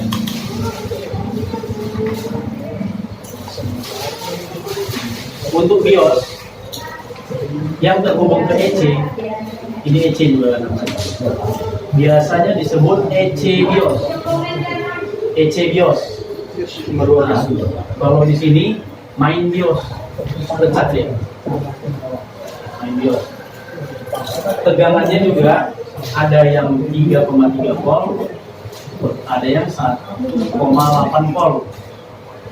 Jadi untuk tahu ini menggunakan tegangan 3,3 atau 1,8 biasanya cek di skema, atau biasanya kalau dia mereknya Winbond, kenapa Winbond ada kodenya FWS, nah itu berarti dia menggunakan 1,8 volt. Jadi untuk di flash BIOS pakailah konverter dari 3,3 volt ke 1,8 volt konverternya. Kadang-kadang bisa dibaca kalau nggak pakai konverter, cuman filenya bisa rusak. Seandainya ini kondisi laptop hidup, kita backup filenya, kita hapus tanpa menggunakan konverter, kita masukkan lagi file yang sama tanpa dirubah-rubah, ini bisa matok karena filenya sudah korup di dalam, tegangannya sudah melebihi korup. Jadi hati-hati saat backupnya. Perhatikan kodenya FWS berarti dia 1,8. Ini untuk Winbond. Untuk tipe lain kurang tahu. Yang pasti tengok di skema atau diukur tegangannya berapa. Kalau seandainya itu masih hidup. Jadi biasanya kalau seandainya dia sekedar nggak keluar tegangan yang lain, ini masih keluar. Karena dia dari main power ini keluarnya 3 volt. Untuk kasus-kasus tetap sama, kalau seandainya USB lu bermasalah, dia berarti Shortbridge yang kita eksekusi.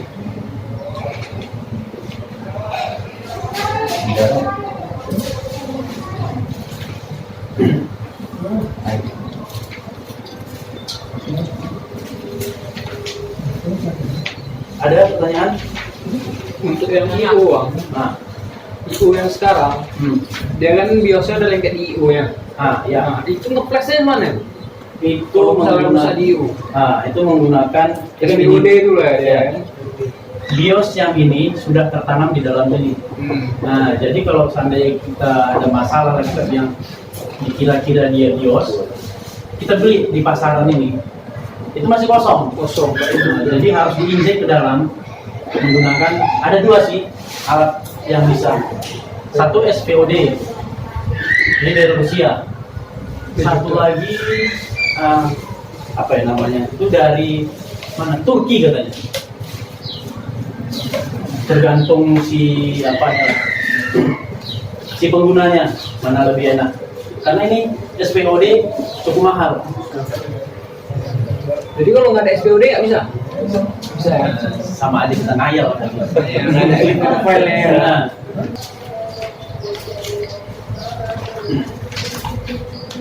Lagi? Yang terakhir, inilah yang sekarang mau teknisi. Motherboard kita nggak ada. Single chip. Single chip ini semuanya sudah tertanam di dalam satu chip. Itulah prosesornya.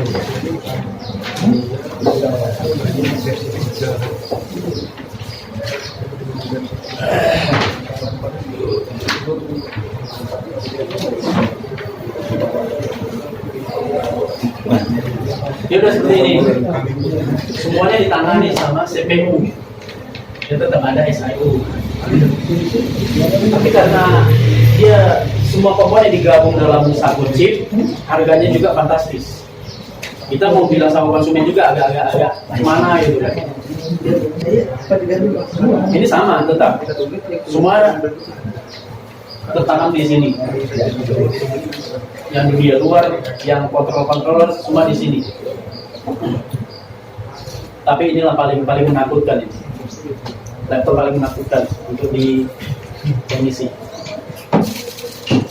Karena bisa aja seandainya dia kadang-kadang gitu kan, kita panasi chipset ini, cah, atau bisa hidup, tapi nanti balik lagi, kita udah tarik tinggi, tiba-tiba balik, mau pulang duit udah habis. Kalau yang sudah chip ribbon masih bisa juga, Om? Bisa juga. Cuman gini, yang single chip ini dia ada yang kalau dia cuman segi 4, ini masih enak kita. Yang panjang nih Pak ya? Nah, yang sampang ini, yang panjang. Yang panjang ini kalau kita panasi, dia mau bengkok, motherboard bengkok, atau chipsetnya juga bengkok. Chipsetnya bengkok, ya udah, kalau udah bengkok ya, ujung-ujung itu nggak nyampe, udah pasti ada masalah. Yang pastinya nggak hidup, nggak tampil. Kalau hidup kemungkinan hidup, tapi nggak tampil. Tapi kita udah bisa mensiasatinya itu supaya tidak bengkok. Nozzle-nya. Pengaruh nozzle PGA-nya itu ya? Pengaruh dari nozzle kayaknya nggak ngaruh lagi. Kayaknya pengaruh dari pengalamannya. Nah, kalau itu lebih dalam lagi. Pakai selembar satu hari itu kan. Nah, terakhir permasalahan di keyboard laptop. Oke, kita lanjut. Yang terakhir di permasalahan seputar keyboard. Kepalanya terpotong pulangnya. Kakinya nggak perlu, kepala. Untuk tipe-tipe terbaru, on off itu menyatu di dalam keyboard. Jadi sering terjadi kasus laptop itu hidup gejala kan, laptop mati sendiri, hidup sendiri. Pernah ada yang jumpa begitu? Sering. Jadi solusi ganti motherboard, ganti keyboard. Ya, solusinya ganti keyboard. Kalau seandainya keyboard itu terjangkau harganya kan cuman modalnya sekitar 60-70 gitu kan. Jadi ada juga yang keyboard itu harganya kemarin ada sampai 500. Jadi kalau untuk diganti kayaknya agak keberatan user. Jadi alternatif kita bisa perbaiki. Jadi pertama kita pelajari tentang sistem on off di laptop.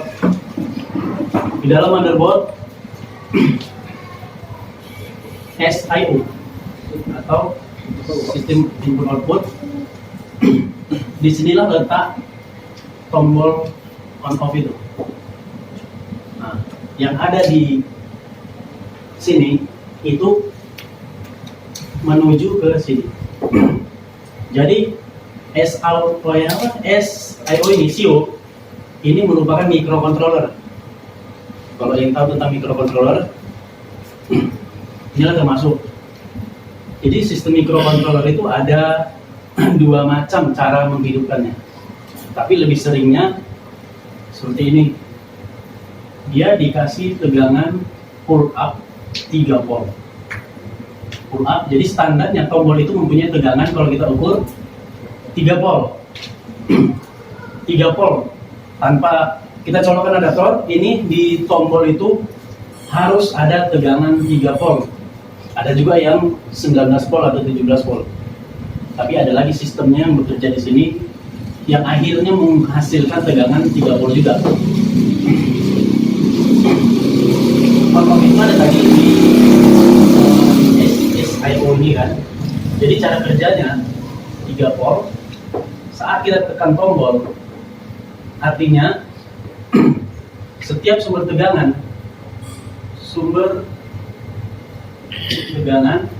jika dihubungkan ke ground, jika di-shortkan gitu, di-shortkan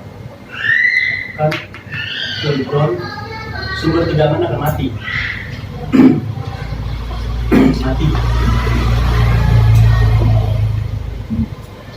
Jadi ini dihubungkan ke ground. Otomatis yang tadinya di sini ada, di titik ini ada 3 volt, kita hubungkan ke ground, ini mati, hilang. Karena di microcontroller atau dunia digital itu cuma mengenal 0, 1 atau apa namanya, binary digit.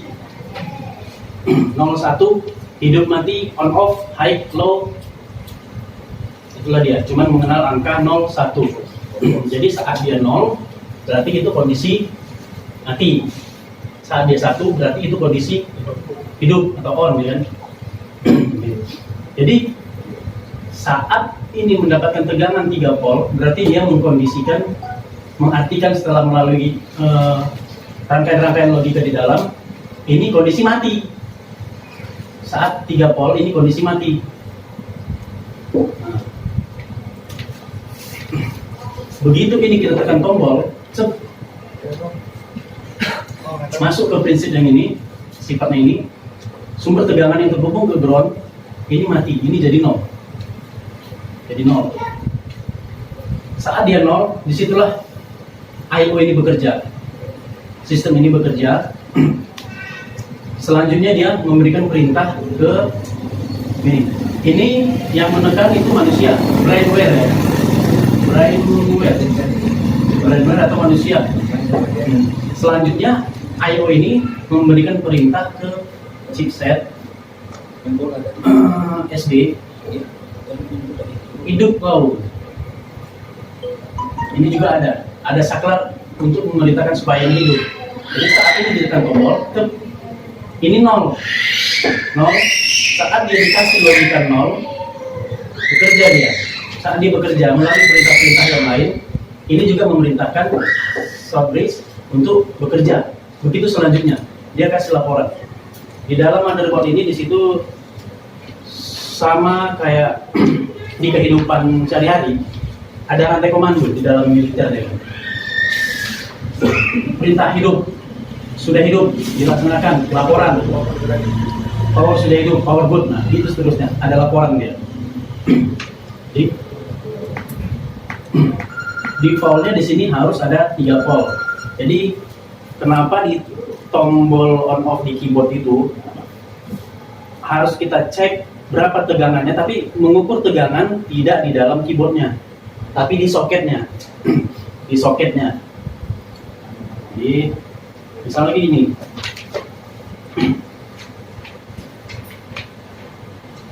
ini soket keyboard di motherboard.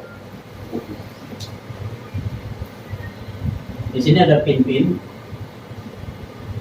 kaki-kakinya. Biasanya yang terhubung ke ground ini, ke tombol power yang ada di keyboard, ada di ujung-ujung. Di ujung-ujung ini. Jadi di ujung ini masih dicolokkan adaptor. Masih dicolokkan adaptor, ukur ini. Pakai multi dengan skala 20 volt DC. Ukur ada nggak tegangan di sini 3 volt. di sini atau di sini, biasanya di tengah. Ada nggak 3 volt? Kalau seandainya ada, berarti nggak masalah. Tapi kebanyakan karena masalahnya dia di laptop yang hidup mati kondisinya, lah mau mati sendiri, hidup sendiri. Kalau kita angkat keyboard, kita angkat lepas keyboard normal, atau nggak hidup lagi. Berarti memang masalah di tombol on off yang ada di keyboard. Tombol on off-nya di sini biasa kan? Ini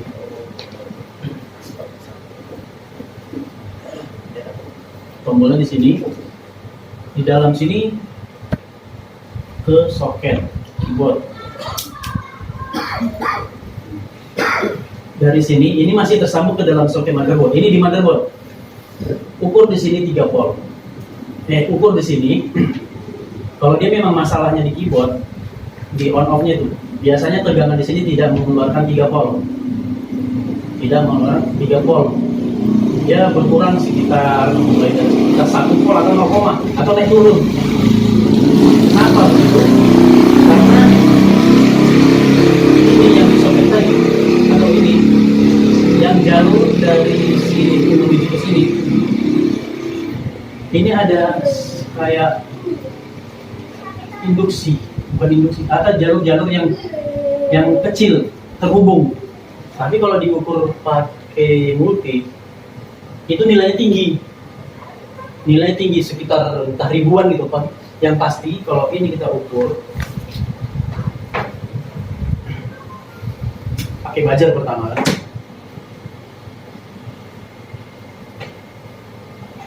Keyboard kita lepas, ini dari soket kita lepas, ukur di ujung-ujungnya ini. Tapi hati-hati karena karbon yang ada di sini tuh gampang hilang, gampang pecah. Karena dia karbon semacam yang ada di pensil, gampang pecah. Ini diukur kali 1. Seandainya tidak naik, naikkan lagi sampai ke maksimalnya, sampai ke paling yang besar. Di sini ada 2 mega ohm. Kalau kita ukur di skala yang paling besar ada nilai, berarti di keyboard ini bermasalah, nyambung ya. Berarti jalur yang ini di keyboard itu ada nyambung, entah itu dari kotor-kotoran debu-debu yang menghubung, atau dari sisa-sisa karbon-karbon yang pecah, lengket gitu ya. Jadi cara mengatasinya, ambil power supply, buat ke 19 volt aja. Atau kalau nggak punya power supply, ini bisa adaptor. Tapi di ujungnya dipisah pakai kabel. Bisa pakai kabel kan? Ini kasih kabel pisah 2 biji. Upayakan kabel 2 itu cukup 2 ini aja yang disuntik, yang terhubung ke on off tadi. Kira-kira ngerti? Ngerti. Jadi yang terhubung ke on off itu disuntik. Istilahnya kalau kita suntik itu kan mencari yang short ya kan, 19 volt. Tapi ini kok mencari yang short di keyboard gitu. Itulah diterapkan ke dalam sini. Disuntik, memang dia nggak nampak apanya, pecahnya atau berasapnya, dia hilang gitu aja. Kalau dia parah, nampak percikan api. Ukur lagi dengan skala terbesar, biasanya udah hilang. Balik ngapa Bang? Kebalik positif negatif. Gak apa-apa. Tapi kalau ini keyboard yang nggak ada lampu, kadang-kadang kan ada keyboard yang ada lampunya kan, itu berbahaya. Nanti mati pula apa lampu-lampunya. Jadi kalau dengan cara ini, itu sudah kami buktikan beberapa kali berhasil. Selalu keyboard yang on off-nya tertanam di dalam keyboard ini, on off-nya bermasalah, yang lain-lain ini normal. Jadi kalau kita tutup jalur ini, menghidupkannya melalui pincet laga kan, ini lain normal semua. Jadi permasalahan cuma di sini. Nah, kalau seandainya keyboardnya itu mahal, tapi kalau cuma keyboardnya itu yang 60-an, ganti aja. Tadi kayaknya lebih enak gini. Kita nggak capek bongkar-bongkar itu lem-lemnya itu, yang apa, yang banyak itu di plastiknya. Tinggal suntik aja, udah 2,5. Kaget.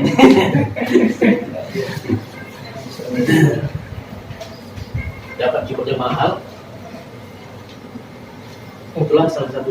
Ada yang mau tanya?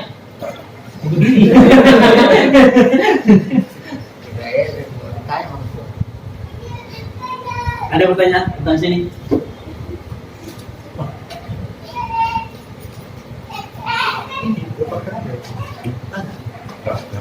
Sudah pernah menjumpai yang begini kasus?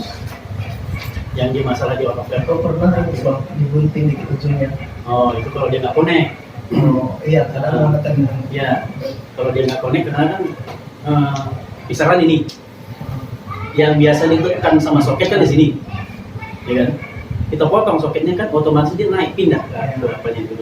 Itu kalau dia udah bolong, di terawang bolong-bolong. Jadi, Bang, jadi kok antisipasi macam yang sama semua, Bang? Ah. Rata-rata kita ganti LCD, keyboard di belarian. Kan biasa kan solusinya itu kita flash LCD-nya. iya. Ada nggak solusi lain, Bang?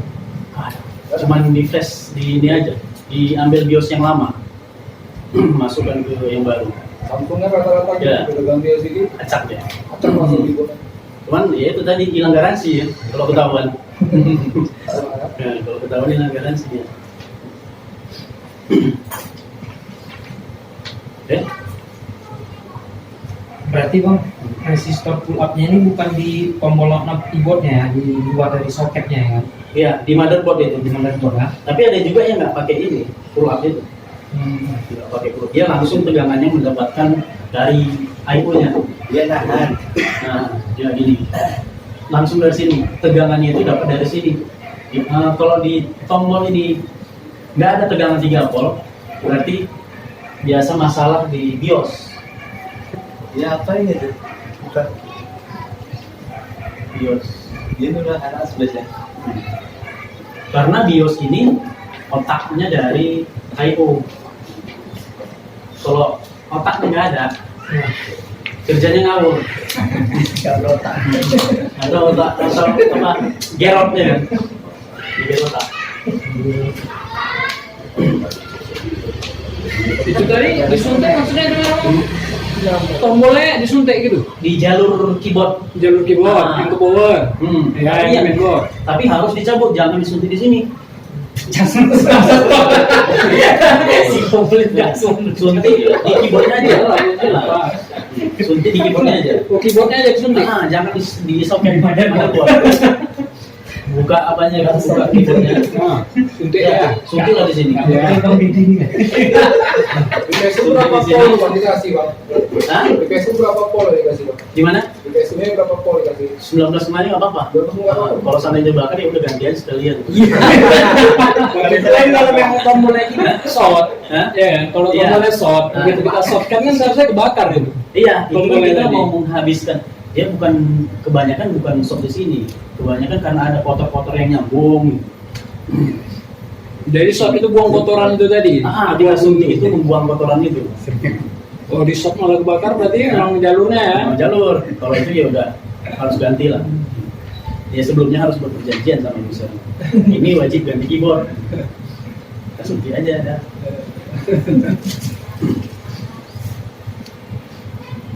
Abu-abu halus itu kan mau ngantar juga Ya, bisa. Kadang-kadang abu-abu itu kan serpihan-serpihan besi. Mengabu dong, ngeselin, Bang. Sebelah yang abu-abu yang kena air, nah dia jadi lembab mengantar. Aku menyantar. Dan masuk ke ini berat ini. Berat ini. Bongkar. salah juga. 2. Tombol keyboard lengket. Itu judulnya. Suntik tegangan itu termasuk dalam ukur-ukur itu ingatan. Tombol keyboard lengket, gejala, suara beep terus. Pertama hidup laptop itu bunyi apa? Beep beep beep beep, beep gitu terus panjang. Jadi kalau kita tekan keyboard baru bisa masuk. Atau stuck di logo Windows, di situ aja terus kita tekan beberapa keyboard baru bisa masuk. Solusi tetap ganti keyboard. repairnya cari tombol yang lengket. Biasanya kan kalau lengket itu karena dia berganti, kursornya ini pindah terus kan, sama itu titik. Itu beda, perpindahan kursornya itu beda dari tombol kanan kiri atau tab. Kan cuma itu yang bisa ini pemindahan kanan kiri atau atas bawah atau tab. Di antara 4 tombol itulah, 5 tombol itu yang bermasalah. Kalau seandainya dia berpindah terus. Jadi kalau dia berpindah cuma nggak sampai di bendera, biasanya itu di tombol kanan kiri. Tapi kalau dia pindah sampai ke bendera, logo bendera, terus ke merata, itu di tab. Itu cara manual. Untuk secara software, kita bisa install aplikasi yang jahat.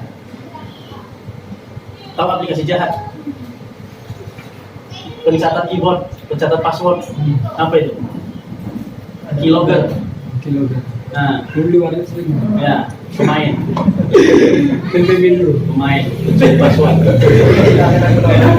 mencuri password user. Jadi itu memang yang software yang tanda kutip jahat. Tapi dari situ kita bisa ambil hikmahnya, bisa dibuat untuk kebaikan. Itu diinstal.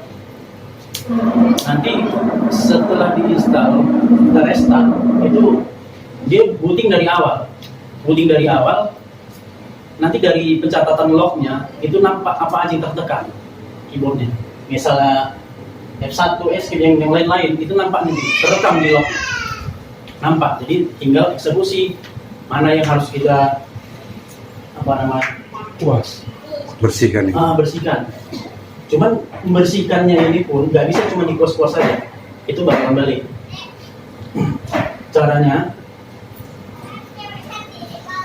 ini udah Ya, Pak. ada video. Keyboard itu dia ada 3 lapisan, atas, bawah, di jalur. Misalkan ini kan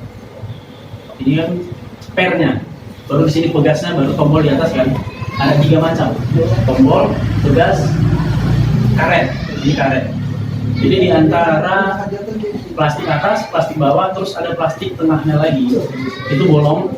Ini sebagai pemisahnya. Pemisah antara 2 plastik. Jadi untuk memunculkan karakter tertentu, ini ditekan. Ini ditekan untuk menghubungkan antara jalur atas sama bawah. Tapi karena itu tipis, ini kan tebal Pak.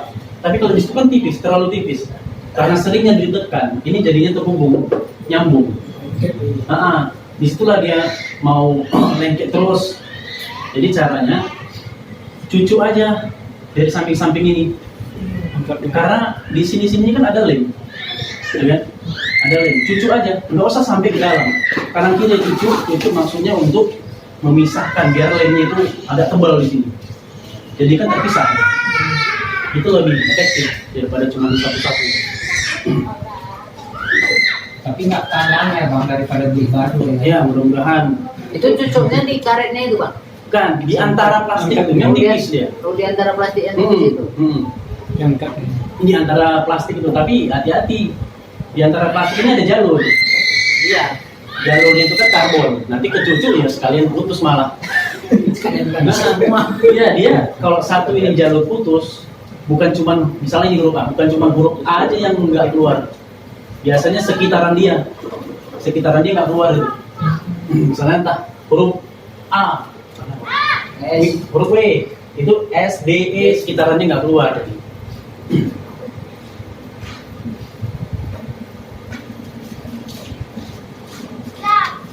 Ya, ada pertanyaan? Itu cocok untuk warna angin, Pak. Ya, kayak bekam. Bisa nggak ketua panen itu yang begini? Tolong dong.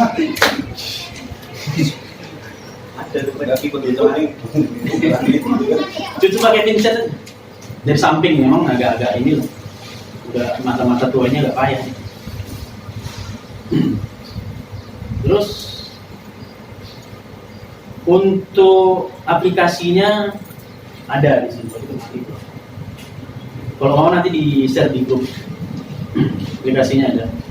Dia support di Windows 7, Windows 7, Windows 10. Janganlah Pak gitu. Nanti yang nggak berani iuran ikut ambil.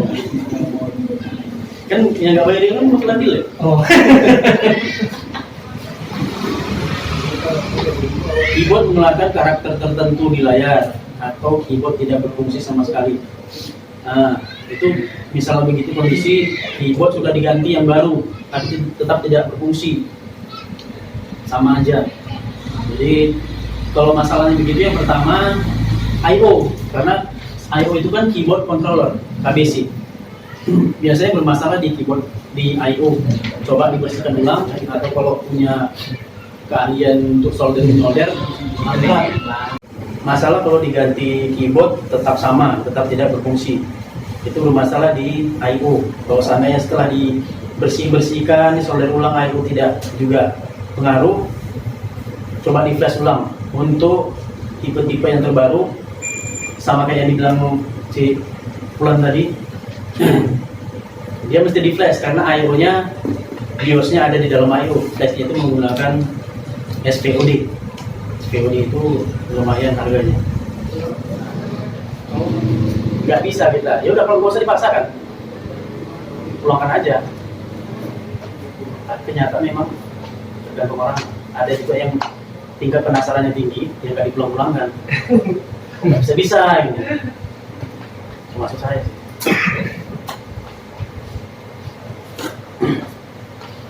Mesti kita cek, teliti dulu motherboard ini. Kemarin pernah juga kejadian gitu, flash-nya putus Bang. Iya. Karena ada pesan di apa itu, jalur keyboard. Iya. Ada juga yang semacam kapasitor banyak. Nah, itu dibuang aja semua. Buang aja semua. Dibuang semua, karena nggak ngaruh tuh. Mengganggu malah.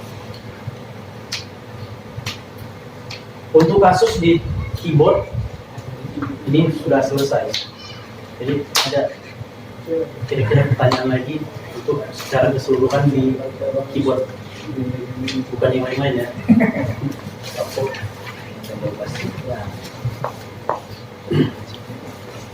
Kalau tidak ada lagi pertanyaan, untuk sesi workshop pertama kita sudahi, dan untuk selanjutnya saya serahkan sekretaris.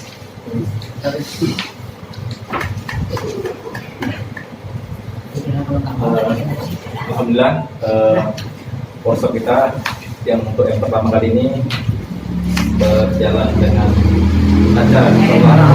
Dan untuk selanjutnya akan di-share lagi kegiatan workshopnya dan kopdarnya di grup.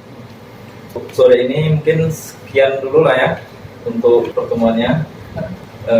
Oke dah, kita ucapkan alhamdulillah. Assalamualaikum.